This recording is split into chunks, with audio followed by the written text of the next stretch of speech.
Oke, Assalamualaikum warahmatullahi wabarakatuh. Baik anak-anak, untuk yang minggu kedua ini kita akan belajar mengenai, kita berkenalan dulu apa sih aktivitas pertambangan. Nah, eee, oke, jadi yang pertama sebenarnya apa sih itu pertambangan? Jadi kalau pertambangan itu kita mengambil endapan bahan galian yang nilai, ada harganya. Dan dari lapisan kulit bumi itu, baik kita mau cara mekanis ataupun maupun cara manual. Nah, ini bisa dilakukan di permukaan bumi, di bawah permukaan bumi, dan di bawah permukaan air. Nah, di dalam sini pertambangan ini akan erat kaitannya dengan sumber daya alam. Jadi kegiatan pertambangan ini sebenarnya kita mengelola atau menggunakan sumber daya alam yang kita miliki. Nah, karena kita mengelola sumber daya alam ini, maka ada kaitannya erat dengan ekonomi negara.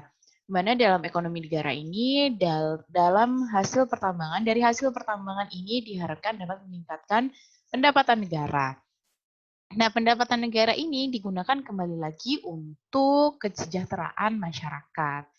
Nah, di sini yang ingin saya bahas adalah, kalian ingat nggak UUD 1945 pasal 33? Bahwa seluruh kekayaan atau sumber daya alam kita ini harusnya dimiliki oleh negara. Nah, menurut kalian apakah pasal 33 itu sekarang sudah diterapkan? Kalau tidak, menurut kalian kenapa? Kalau iya, menurut kalian kenapa? Oke, dan ini kalau kita mau melihat statistik pertambangan yang ada di Indonesia, di mana pertambangan itu dibagi menjadi dua, yaitu yang satu migas, yang satunya non migas. Non migas biasanya dikenal juga dengan minerba atau mineral dan batu bara, jadi minerba disingkatnya. Nah, untuk yang di migas ini produksi kita ini pada tahun 2018 saya ambilkan dari BPS ya. Kita bukan mengkonsumsi, menghasilkan itu dari migas itu yang terbanyak adalah solar, kemudian bensin, baru minyak bakar, minyak tanah, kemudian ke minyak diesel. Nah, solar ini bisa sampai 141 juta barel. Jadi satuannya kalau di migas kita pakai barel ya, karena kalian tahu kan ya bentuknya barelnya minyak itu seperti apa. Nah, itu satuannya. Nah, kemudian untuk di pertambangan yang non migas atau di minerba ini didominasi oleh pertambangan emas. Pertambangan emas kemudian diikuti biji nikel, biji timah, batu bara, baru batu bara, kemudian tembaga dan pasir besi. Ini juga berdasarkan data 2018 ya, saya ambilkan dari BPS. Karena BPS sebenarnya hanya data dari yang keluar di BPS adalah data tahun 2018 seperti itu. Kemudian di sini kalau kalian mau tahu wilayah pertambangan di Indonesia ataupun nanti di sini ada formasi pembawa batu bara, formasi pembawa mineral ataupun wilayah yang sudah punya izin usaha pertambangan, kemudian nanti ada potensi batu bara atau potensi apapun, itu bisa kalian lihat di geoportal.esdm.go.id. Di sini sudah ada semua datanya ya kalau kalian mau tahu yang lainnya. Nah, di sini yang saya kasih lihat adalah persebaran wilayah pertambangan yang ada di Kalimantan Utara. Di mana WUP itu artinya adalah wilayah usaha pertambangan. Kalau WPN itu wilayah pencadangan negara. Berarti di sini kita lihat di sini wilayah usaha pertambangan di Kalimantan, Kaltara, Kaltim, sama sedikit Kalsel di sini banyak wilayah pertambangan.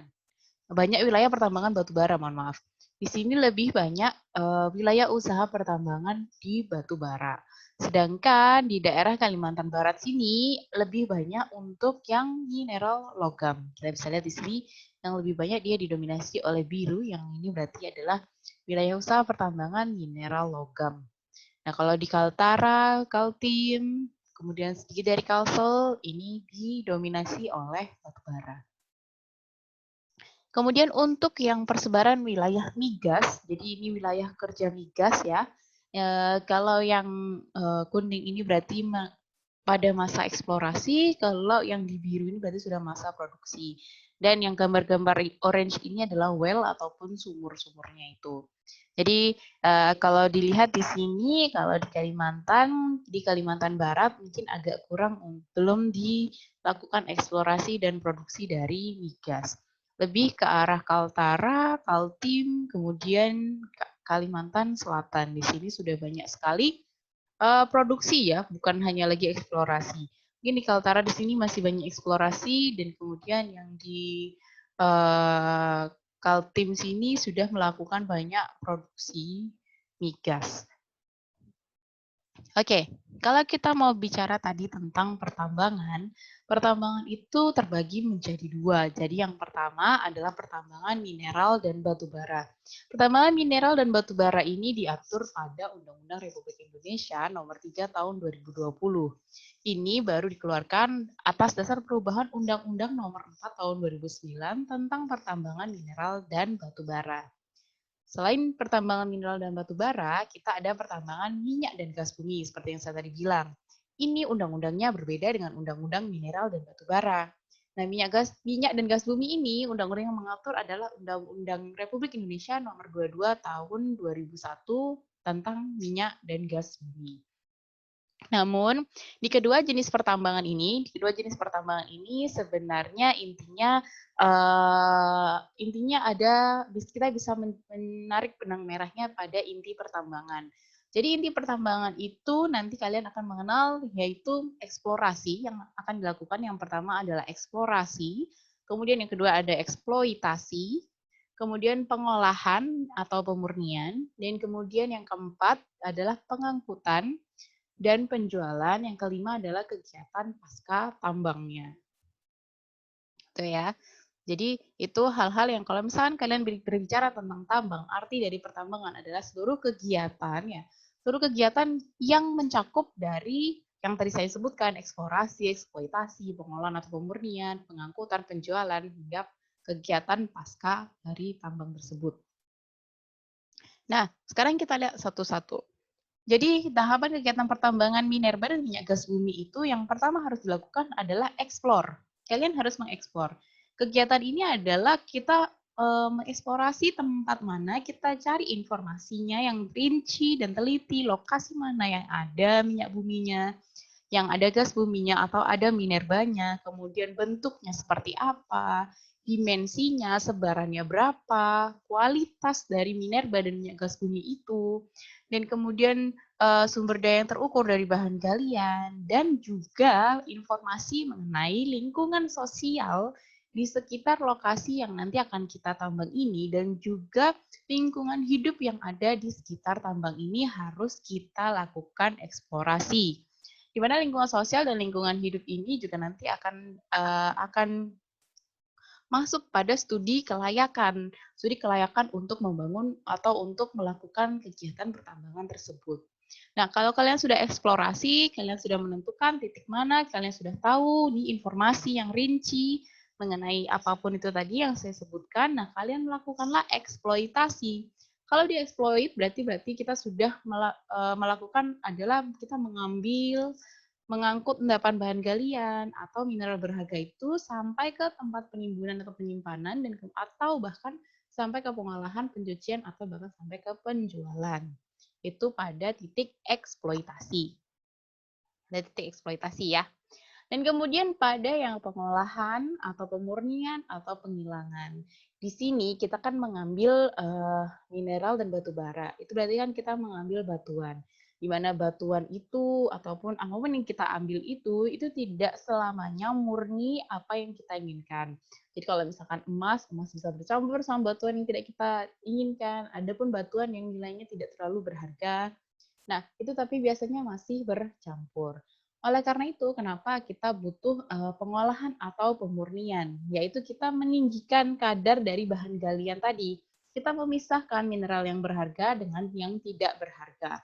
Kemudian kita membuang mineral yang tidak berharga. Nah, bagaimana cara kita memisahkan mineral berharga dan mineral tidak berharga ini adalah dengan cara kita dapat melakukannya dengan cara fisika dan kimia. Kita menggunakan senyawa kimia juga bisa. Nanti akan saya tunjukkan sebuah video. Menurut kalian nih, nanti akan kita bahas sih nanti sebenarnya. Tapi kalau menurut kalian nih, Pengolahan dari hasil pengolahan ini, limbah jenis apa yang akan dihasilkan? Yo, saya pernah bilang kok di minggu pertama ini. Sebenarnya teman-teman juga ada yang pernah menjelaskan. Oke. Dan kemudian yang keempat adalah pengangkutan.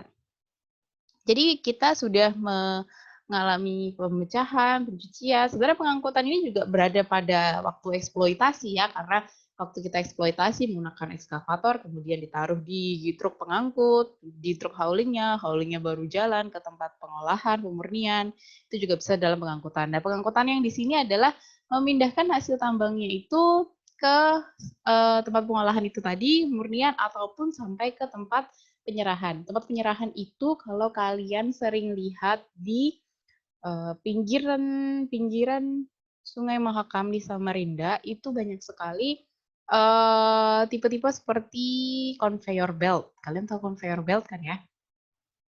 Conveyor belt ini berarti kan karena di Sungai Mahakam itu akan banyak kita temui kapal-kapal kapal-kapal yang pengangkut batu bara itu. Dan kemudian kenapa mereka di situ? Karena mereka harus pengangkutan. Itu termasuk pengangkutan keluar ke daerah penjualan yang terakhir ini ya. Dalam kegiatan usaha yang terakhir adalah menjual hasil pertambangan. Nah, di dalam pengangkutan itu kita pakai conveyor belt dari jadi itu dialirkan melalui conveyor belt masuk langsung ke dalam kapal pengangkutnya itu. Nah, itu termasuk dalam pengangkutan. Nah, ini kalau kita melihat kegiatan penambangan hanya batu bara ini ya, pada batu bara, ini bisa kita lihat yang pertama tadi harus kita lakukan adalah kita mengeksplor. Kita lakukan eksplorasi mengenai apa saja informasi yang harus kita punya. Di sini juga kita melakukan verifikasi dokumen pada eksplorasi ini. Kita harus punya izin tambang. Kita harus laporan eksplorasinya seperti apa, kemudian AMDAL-nya seperti apa. Kita harus sudah ada kajian AMDAL-nya di sini ya. Kemudian rencana penambangannya nanti seperti apa, itu juga harus ada di bagian eksplorasi ini.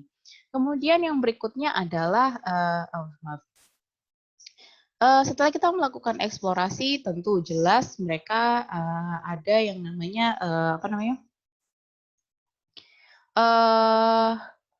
ada yang namanya kita harus membersihkan lahan ya. Oke, ada yang namanya kita harus membersihkan lahan atau land clearing atau bisa disebut topsoil removal. Oke, sebentar. Oke. Jadi kalau yang di topsoil removal ini berarti kita karena kan sebenarnya batu bara itu ada di lapisan yang bawah dan kemudian ada lapisan tanah di atasnya. Nah, inilah yang harus kita remove, topsoil removal. Nah, topsoil ini sebenarnya harus dikembalikan lagi ke tempatnya. Tapi seringkali bahwa topsoil yang sudah di-remove ini entah kemana gitu ya. Kemudian setelah kita membersihkan lahan, land clearing, juga topsoilnya sudah dipindahkan, kita melakukan peledakan tanah penutup, di blasting namanya. Kemudian juga dilakukan pemboran. Setelah dibor lagi, kita turun lagi ke lapisan lagi, kita sudah hilang nih, topsoilnya sudah hilang, kita memindahkan tanah penutupnya. Tanah penutup ini disebut sebagai overburden. Jadi belum merupakan apa yang kita mau gitu, apa yang mineral yang kita mau. Jadi kita harus masih tetap menghilangkan overburden yang ada di atasnya itu. Kita memindahkan tanah penutupnya. Setelah kita memindahkan tanah penutupnya ke bawah lagi, baru kita menemukan lapisan batu baranya ini ya. Kalau sudah ada lapisan batu baranya, kita melakukan pemboran atau peledakan batu bara agar dia bisa diangkut lebih mudah oleh truk ekskavator kita ini. Nah, dalam ekskavator kemudian diubah ke truk angkut. Truk angkutnya atau jadi disinilah kegiatan penambangan batu bara terjadi. Kemudian setelah dipindahkan kepada truk angkut, truk angkutnya ini dibawa ke bagian pengolahan, dipecah lagi ataupun dicuci untuk meninggikan lapisan atau meninggikan kadar dari batu bara tersebut gitu ya, memurnikan lah istilahnya. Kemudian baru kita menimbun batu bara yang kita dapatkan tadi. Setelah ditimbun, ini dilakukan pengangkutan. Pengangkutan ini kemudian ditimbun di dekat pelabuhan karena biasanya kan batu bara itu diekspor ke daerah lain gitu ataupun dijual kemana gitu ya. Nah, saat sudah di penimbunan ini makanya selalu terletak di dekat pelabuhan, di dekat-dekat sama sungai ataupun pokoknya di dekat badan air gitu. Nah, kemudian dari penimbunan pelabuhan ini ada konveyor yang mengalirkan batu bara tadi untuk masuk ke kapal kapal yang untuk mengangkut batu bara tersebut. Nah, itu adalah bagaimana sebuah kegiatan penambangan batu bara itu dilakukan ya. Nah, kemudian bagaimana kita mengklasifikasi kegiatan penambangan. Jadi kegiatan penambangan itu bisa diklasifikasikan menjadi 3 jenis, yaitu penambangan yang terbuka, open pit, atau penambangan tertutup, kemudian pengeboran. Jadi ada 3 ya, penambangan terbuka, penambangan tertutup, dan juga pengeboran. Nah, di mana penambangan terbuka atau open pit ini ya biasa kita lihat di Batu Kajang, di mana ya, di Sangatta mungkin ya. Ataupun yang biasa kita lihat itu yang menyebabkan lubang luar biasa pada permukaan bumi itu adalah penambangan terbuka atau open pit. Jadi kita membuka lapisan tanah dan kemudian lapisan tanah yang tadi itu maksudnya adalah lapisan tanah overburden yang menutupi barang tambang yang akan kita ambil tadi itu ya. Nah, hal ini dilakukan di ruang terbuka. Kelebihannya dari penambangan terbuka adalah tentu karena biayanya lebih murah. Dan kemudian kita relatif lebih aman dari longsoran. Kenapa? Karena kita di atas permukaan bumi. Dan perolehan barang tambangnya bisa lebih banyak karena kita bisa melihat dengan jelas gitu. Oh, lapisannya di sini, di sini, di sini kita lihat semuanya. Jadi kita perolehan barang tambangnya lebih banyak. Nah, kemudian kekurangannya adalah karena dia di luar, itu tergantung oleh faktor cuaca. Kalau sudah cuaca buruk, sudah akan pasti kegiatan pertambangan ini akan mengalami kesusahan gitu ya. Dan kemudian kedalaman galian itu terbatas. Semakin besar volumenya ke bawah ini, maka volume overburden yang kita mau buang, harus kita buang, itu kan semakin banyak. Nah, overburden sendiri adalah merupakan limbah tambang kan. Nah, limbah tambang ini kalau dia semakin banyak, maka berarti tingkat pencemaran pada lingkungan hidupnya akan semakin tinggi. Nah, kemudian yang kedua adalah penambangan tertutup. Kalau penambangan tertutup ini tidak lagi ada di permukaan bumi, kita justru masuk ke dalam lapisan bumi. Di dalam lapisan kulit bumi di bawah ke bawah, dikerjakannya di bawah tanah. Sehingga dia tidak berhubungan dengan udara terbuka dan juga dengan alam bebas, dia nggak akan berhubungan dengan itu. Dan untuk mencapai barang tambang, biasanya kita melakukan penggalian terowongan secara tegak lurus dari permukaan tanah ini, kita tegak lurus ke bawah. Contohnya di sini adalah penambangan tertutup dilakukan oleh Freeport untuk menambang emas. Menambang emas itu kita 7 km ke bawah ya. Dia 7 km ke bawah itu dilakukan. Dan kemudian kelebihannya adalah dia tidak akan tergantung oleh keadaan cuaca gitu ya. Kebisingannya juga bisa diredam. Dan karena tidak ada overburden, kita tidak tingkat kebisingan dan pencemaran lingkungan hidupnya itu dapat ditekan. Namun biayanya akan lebih mahal karena apa? Karena kita masuk ke dalam lapisan kulit bumi ini. Dan kemudian yang kedua adalah kita harus menambahkan penerangan dan ventilasi untuk keselamatan kerja dari pekerja-pekerjanya itu. Nah, kemudian karena dia berada di lapisan kulit bumi yang bawah, ini dia akan mengalami resiko longsor atau ambrukan yang lebih tinggi daripada kalau kita melakukan penambangan terbuka. Yang berikutnya adalah kita bisa melakukan pengeboran. Pengeboran itu cara menambang itu dengan mengebor batuannya sampai jebakan. Jebakan itu dalamnya lubang itu ya. Nah, kemudian kelebihannya adalah ya waktu kerjanya lebih efisien dan cepat karena dia drilling ya. Dia akan lebih cepat dan lebih mudah dikontrol keselamatan kerjanya. Nah, kemudian tapi kalau ini itu salah dalam pengeboran. Ini contoh dalam pengeboran ini banyak dilakukan kegiatan penambangan pengeboran banyak dilakukan untuk minyak dan gas bumi ya.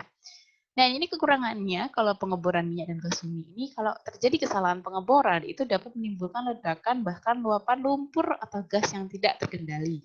Kalau yang kalian tahu, lumpur lapindo ini disebabkan oleh ini. Karena terjadi kesalahan pada dia,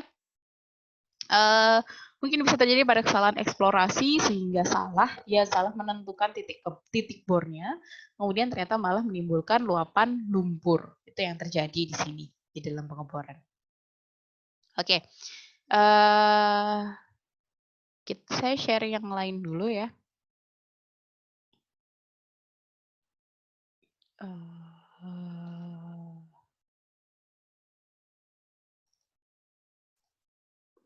Oke.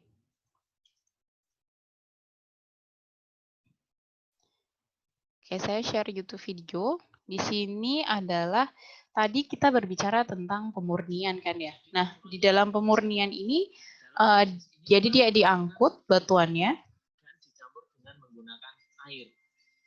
Nah, batuan ini digiling dan dicampur dengan air. Namun, nanti ini ditambah senyawa kimia. Atau batu yang ukurannya kecil sekali, sehingga untuk memudahkan untuk memisahkan antara batu dan mineral. Dalam pengolahan mineral yang ada di sini, batu yang sudah diubah menjadi bubur kemudian akan direaksikan dengan bahan kimia. Namun perusahaan ini tidak menggunakan bahan kimia seperti merkuri, dan menggunakan senyawa kimia, di mana senyawa kimia tersebut memiliki prinsip untuk memisahkan batuan dengan mineral, dan mineral kemudian akan diikat.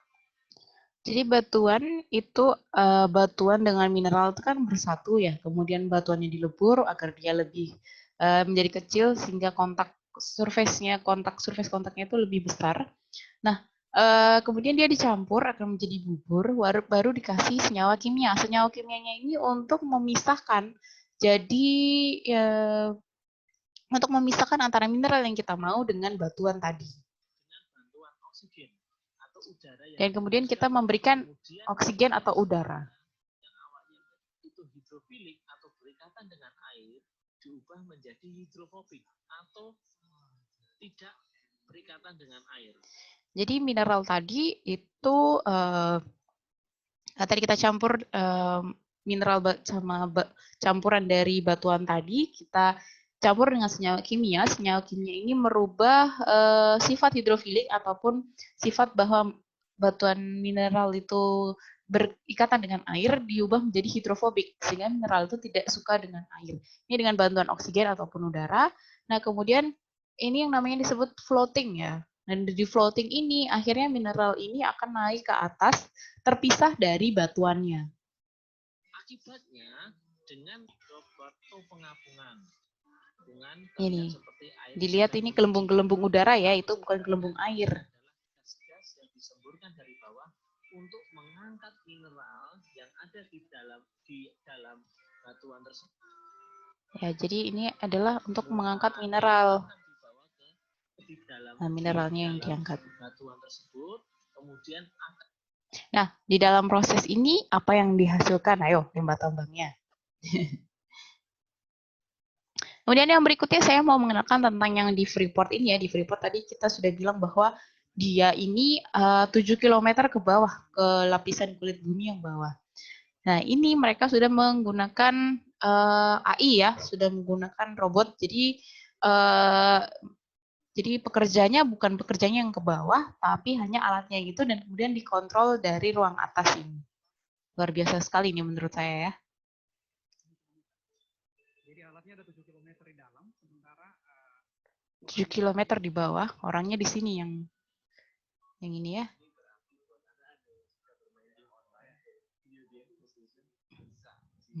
Yang suka game online bisa nih ya kerja di sini. Oke, baik. Itu saja tadi yang bisa saya jelaskan mengenai pengenalan tentang pertambangan yang dilakukan di Indonesia. Nah, kalau misalnya ada pertanyaan, silakan tuliskan di kolom komen.